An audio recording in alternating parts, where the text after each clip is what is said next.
بہت زیادہ سونے جواہرات کے جب ڈھیر لگتے وہ صحابہ روتے تھے۔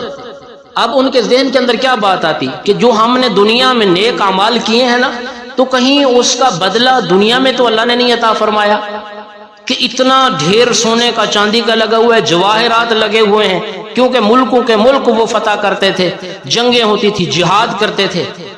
اس وجہ سے صحابہ کو دنیا کے ساتھ محبت نہیں تھی، وہ آخرت کے طالب تھے، اس لیے تو وہ اپنے سے دوسرے کو ترجیح دیا کرتے تھے۔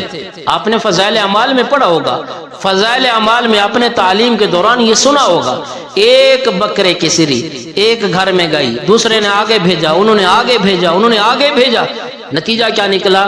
7 گھروں سے ہوتے ہوئے پہلے گھر کے اندر پھر آ گئی۔ وہ ایک دوسرے پر اپنی جانوں کو نچھاور کرنے والے لوگ تھے، ایک دوسرے کے اوپر اپنا مال جان قربان کرنے والے وہ لوگ تھے۔ کیوں؟ ان کے دلوں کے اندر دین آ چکا تھا، نبی پاک صلی اللہ علیہ وسلم کی محنت رنگ لائی۔ یہی صحابہ کرام رضوان اللہ تعالی علیہم اجمعین نے جنگ کا موقع ہے، زخمی ہوئے پڑے ہیں، اللہ اکبر، ایک بھائی اپنے بھائی کے لیے پانی لاتا ہے، جب اس کے قریب گیا تو اس کے ساتھ ایک اور زخمی پڑا ہے، اس نے اشارہ کیا، یہ بات بھی فضائل اعمال میں آپ کو ملے گی، وہاں پر اس نے اس کی طرف جانے کا اشارہ کیا، وہ پانی لے کر وہاں گیا، آگے دیکھا تو ایک اور زخمی پڑا ہوا ہے۔ زندگی کے اب آخری لمحات ہیں ان کے، زخمی حالت ہے، خون بہ رہا ہے، پانی کو طلب کر رہے ہیں، لیکن اپنے اوپر دوسرے بھائی کو ترجیح دے رہے ہیں۔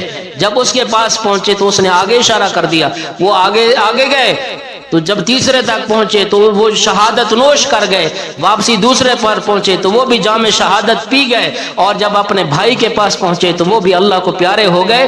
آپ اندازہ لگائے کہ آخری زندگی کے لمحات پر بھی وہ ایک دوسرے کے اوپر احسار کر رہے ہیں اور قربانی کر رہے ہیں۔